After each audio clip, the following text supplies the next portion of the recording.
Tonight, a horrific fiery chain reaction crash on a major Canadian highway.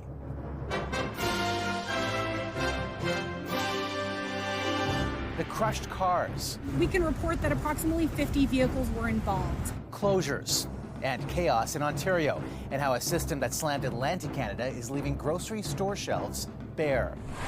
Clashing narratives about the call between Mark Carney and Donald Trump. I meant what I said in Davos. What else the Prime Minister said today after Washington claimed he walked back parts of that speech. Plus, new details on video in the Minneapolis shooting as more cracks emerge in Trump's crackdown. We're going to de-escalate a little bit. The president's dramatic immigration pivot and how another Canadian company is getting caught up in the backlash against ICE.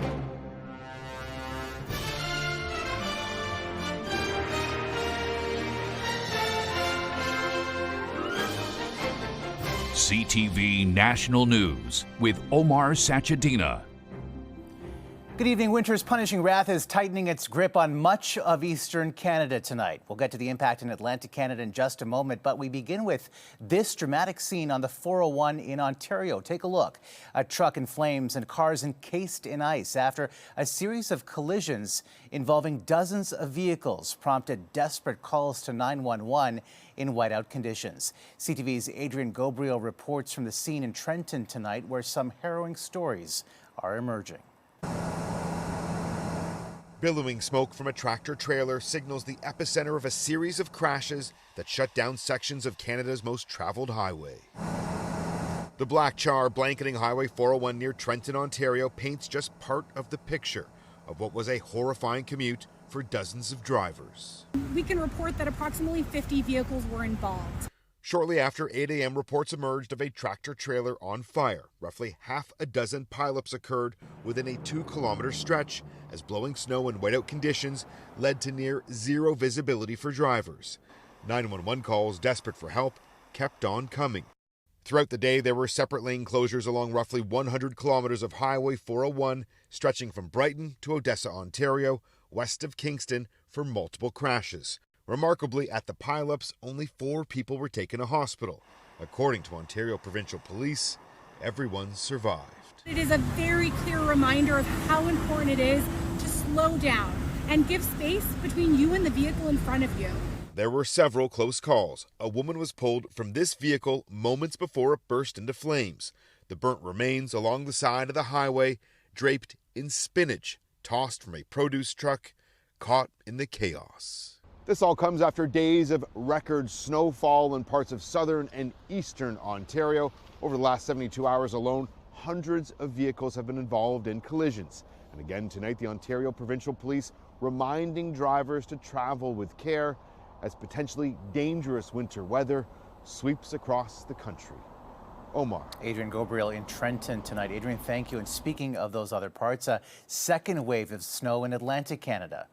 Snowbanks piled up in Halifax, and for the third time in 10 days, schools were closed with many side roads and sidewalks not cleared.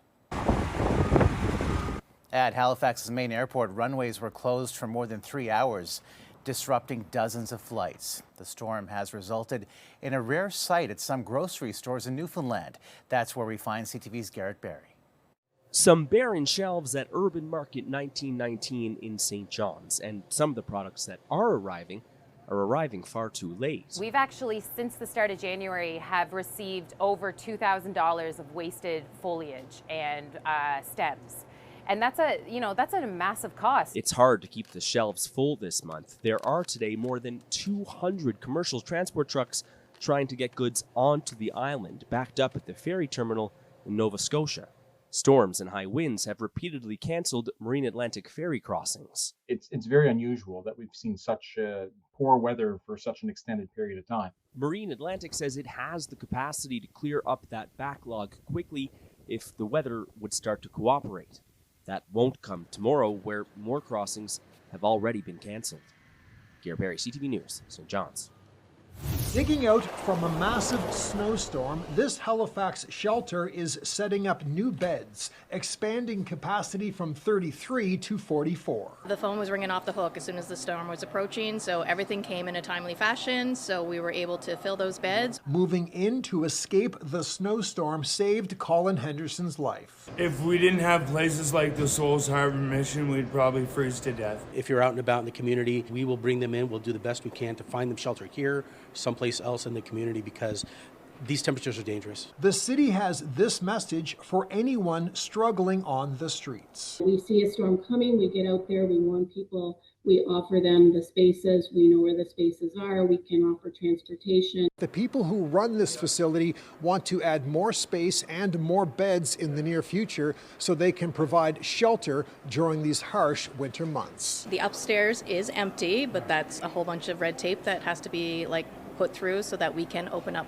potentially the upstairs. For Nova Scotia, the challenge to expand shelters never ends, especially in the winter when the number of people experiencing homelessness remains high. Paul Hollingsworth, CTV News, Halifax. And in the U.S., a major winter storm followed by a deep freeze is being blamed for more than 40 deaths. In the South, people are still being urged to stay home and avoid travel in Tennessee. Further north in New York City, emergency officials say conditions will get worse overnight and last for days, with another surge of Arctic air on the way. The chilly relationship between Canada and the U.S. just got frostier. The Prime Minister today revealing his version of events about his call with the U.S. President yesterday. And as CTV's senior political correspondent Mike LeCouture explains, it directly contradicts what Washington is saying. I meant what I said in Davos. Prime Minister Mark Carney stood by his speech during a phone call with U.S. President Donald Trump. The 30-minute conversation covered Arctic security, Venezuela, and Canada's agreement with China. I explained to him what we're doing, 12 new deals on 4 continents in 6 months. He was impressed. And that what we intend to do going forward, as well as the opportunity to of course, move forward on CUSMA. Let's talk about the Prime Minister, or if you prefer, Governor of Canada. 12 hours earlier, the U.S. Treasury Secretary says he was on that call and characterized the conversation differently. He spoke to Prime Minister Carney, who was very aggressively walking back some of the unfortunate remarks he made at Davos. Asked specifically about that. So you didn't walk back your comments? No. But there was no public readout of the conversation between Trump and Carney, something the Conservatives are criticizing. Michael Chong wrote on social media, "It is unacceptable that Canadians and journalists learned of this recent call from American media." Besson's comments come days after Trump threatened to impose 100% tariffs on Canada if the government signs a free trade agreement with China, something Carney says he's not pursuing. Political analysts believe the current strategy is to keep calm. Trump is going to make noise. He's going to flash. He's going to swear. He's going to stamp his feet. Just take a breath, take a moment. Chances are the storm will pass, and it has. The Prime Minister says he reiterated in his conversation with the President that Canada is responding to the change in U.S. trade policy by building new partnerships abroad, including with China. And Carney says Trump understood that. Omar. All right, Mike, thank you.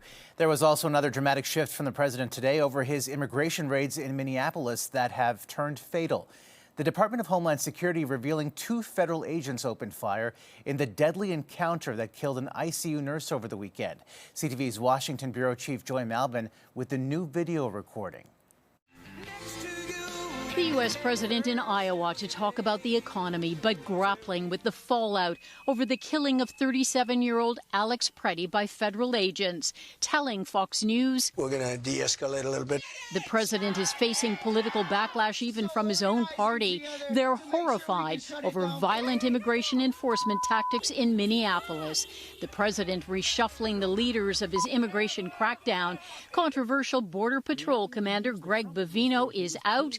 Border czar Tom Homan is now in Minneapolis taking charge and meeting with state officials to ease tensions. We're doing a big investigation. I want to see the investigation.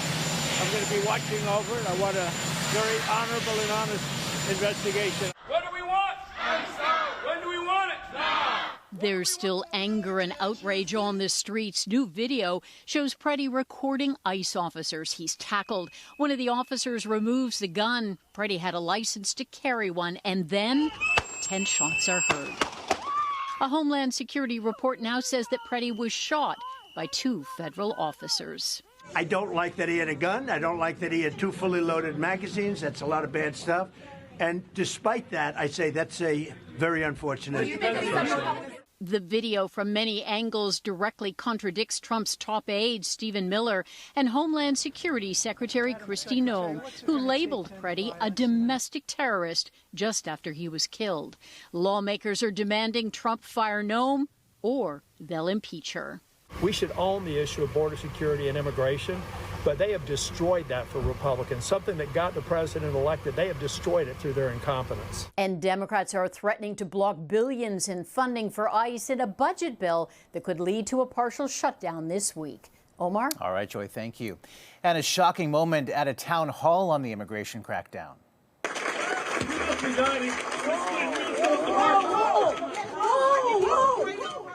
A man lunged at Minnesota Democratic Congresswoman Ilhan Omar and sprayed her with an unidentified liquid before being tackled to the ground. Omar was not injured, and authorities have not said what the substance was. Italian politicians protested news of the deployment of ICE agents at the upcoming Winter Games. A U.S. spokesperson says ICE will assist U.S. security operations and will not do immigration enforcement. A pair of Canadian companies is caught in the crossfire over what's happening with ICE. And as CTV's BC Bureau Chief Andrew Johnson shows us, they may be weighing public perception with profit. This Virginia warehouse is owned by Vancouver billionaire Jim Pattison, but it may soon be property of ICE. The U.S. government is planning to buy the building to use as an ICE processing facility, sparking backlash. You have a moral duty to stand in the interest of humanity and to cut your ties with ICE immediately. BC's Green Party leader is calling for shoppers to boycott Pattison's grocery stores, including Save on Foods. As Canadians, I think we need to stand in solidarity with our American neighbors who are at risk of violence every day and do everything in our power to pressure these corporations. Another BC-based business, tech company Hootsuite, is taking heat for providing social media services to the U.S. Department of Homeland Security. A protest is planned for Friday. We've seen it before with Tesla, with Spotify, with Jimmy Kimmel. Public pressure changes behavior. So our message is essentially that the public is watching, and you will be remembered for how you chose to act in this moment. One expert says the question of whether companies should back away from business with the U.S. is not a simple one. There are lots of Canadians who don't agree with a lot of the actions of Mr. Trump. Do we sever all ties? Lots of Canadians have voted with their pocketbooks not to visit the United States, but that doesn't mean we still don't sell them oil. Ryder says one potential strategy for these businesses is to keep quiet and hope the backlash blows over. CTV News has reached out to both the Jim Pattison Group and Hootsuite for comment. We've not received a response. Andrew Johnson, CTV News, Vancouver. Parents in Alberta are outraged and searching for answers after several children fell ill at a hotel swimming pool. 30 children, mostly from a minor hockey team, got sick while swimming in the pool at the Canmore Inn and Suites. People just start running out of the pool, and kids are puking in the hallway, and people inside are yelling, "Get out, get out." Paramedics arrived to assess the children. 11 ended up in hospital complaining of throat, back, and chest pain. The town discovered elevated levels of a chlorine-based substance during initial air testing. CTV News pulled public inspection records that show repeated violations for high chlorine levels in the hotel pool. The hotel claims it can't comment on the inspection reports during an ongoing investigation. An Ontario mother is speaking out after a dog attack left her injured and her 4-year-old girl badly mauled. I have this one dog on my arm, and then I feel another animal come from behind me and jump on my back. And all I can think is, they're gonna rip us apart. Like, we're both gonna die. The woman and her daughter were visiting a townhouse in Oshawa when two dogs came out of the townhouse next door. The dogs' owners came out and stopped the attack. The owners have been ordered to keep the dogs muzzled in public. And terrifying moments for a group of tourists in Sri Lanka as an elephant attacked their sightseeing van after someone offered the animals some food. No one was seriously hurt, but the car was heavily damaged. Coming up. Challenge these people. You got to challenge them. What a Holocaust survivor wants people to know 81 years later.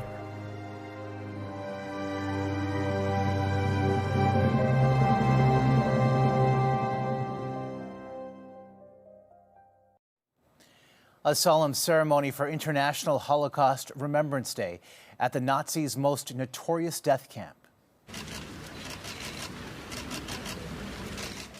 Survivors and their families gathered today at Auschwitz on the 81st anniversary of its liberation by Soviet troops. 6 million Jewish people were murdered during the Second World War. CTV's Rahim Ladani sat down with a survivor in Toronto. At 98 years old, Howard Chandler vividly remembers what he endured during the Second World War. And we traveled for 4 weeks on 2 days of rations. We left about 4,500 prisoners. At the end of the journey, there was only 500 of us left alive. Cannibalism was rampant. After 2 years of forced labor, he was deported to Auschwitz in 1944 and lost contact with most of his family. The following summer, only he and one brother made it to Czechoslovakia, where they were liberated. Then in 1947, he arrived in Canada. I had to qualify. I had to be under the age of 18, and I had to be an orphan. On Holocaust Remembrance Day, survivors are honored and victims commemorated.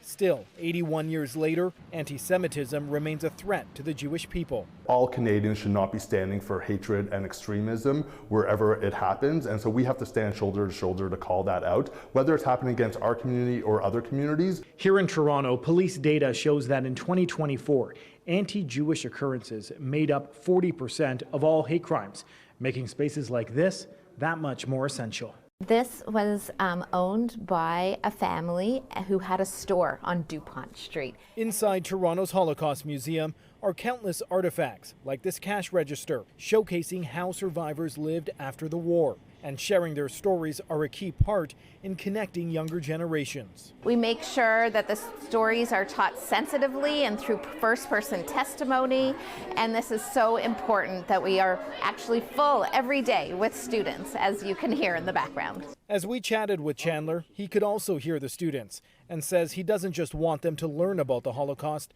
but also respond when they witness hate. Challenge these people. You got to challenge them. If you see something wrong being done, if you don't do anything about it, you're just as guilty. Standing up to fulfill the promise, never again. Rahim Ladani, CTV News, Toronto.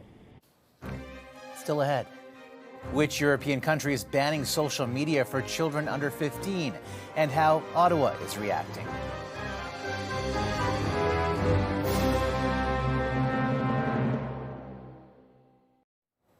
French lawmakers have passed a bill to ban social media use by children under 15 following Australia in a push to curb excessive screen time. CTV's Abigail Beeman is tracking the reaction from parents and politicians here in Canada. Tara Borvietsky is concerned about how social media has become the social norm, with her oldest of 3 already showing an interest and in the classroom as a high school teacher. When I see teenagers and students in high school, I just see how normal smartphones and social media are in their lives and how consuming it is for so many of them. And I think that's what makes me nervous about the future for my kids. She volunteers with Unplugged Canada, a parent-led group encouraging a pledge for no smartphones before 14 and delaying social media use until 16. Personally try to make a more conscious effort, and I am not perfect, but of keeping our phones out of family spaces. Borowiecki is encouraged by France's National Assembly vote in favor of a social media ban for children under 15. We haven't landed on anything yet. In Canada, the government is planning new online harm legislation after the last bill died with the Trudeau government, but no update on when or whether it will include a ban.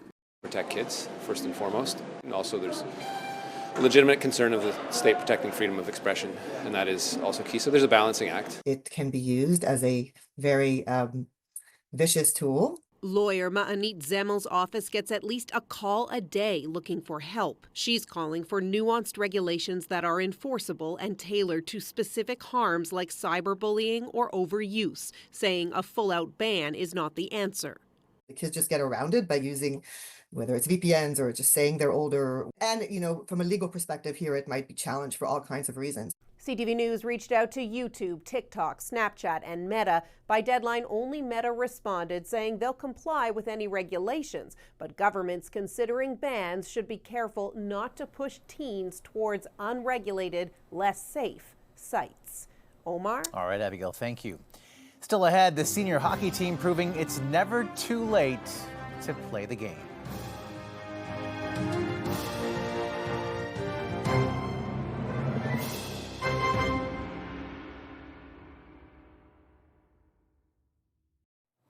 Tomorrow we'll find out who carries the flag for Canada to open the Winter Olympics in Italy. Back in London, Ontario, a group of seniors is gearing up for the competition of a lifetime. Here's CTV's Sean Irvin. On the ice and on the bench, this squad of senior hockey players is full of team spirit. Go get him, Jamie! London senior hockey, once known as Huff and Puff, has welcomed players into their 80s and a few into their 90s. But when the most senior in this recreational group decided to form their own over 80 competitive team, they ran into a problem. While submitting an application for the Ontario 55-plus Winter Games in Huntsville, the team found out they will be in a league of their own. This is groundbreaking for us because I don't think any 80-year-old team has competed at this level before. Games officials confirm it is a first. So, with no one else to play in their age group, the London team had to agree to face off against kids in their 70s. The thought doesn't scare this 81-year-old defenseman. Oh, yeah. I said immediately, put me on. The declaration is not surprising, as most have been playing for 3/4 of a century. I think I got my first pair of skates when I was 4. I'm just the type of person that has to keep busy, and I've always played all kinds of sports. The team will be coached by Brian Laporte, but as a young pup of 72, he does know his place. You can't teach old dogs anything, dude. Come on. Laughs aside, Brian, who is the convener of the LSH, takes pride in heading up a squad of senior hockey stars. Hopefully that's an inspiration for Ontario Senior Games. Some, like John, a survivor of 2 heart attacks, have certainly taken on bigger challenges. It's partly why he was chosen to dub the team the Warriors. Warriors, W-A-R-Y-E-A-R-S, because most of us were born the Warriors. And for that reason, young players are forewarned that this group is not about to let you carry a puck by them without a little chip shot. Coincidental contact, I guess. Yeah.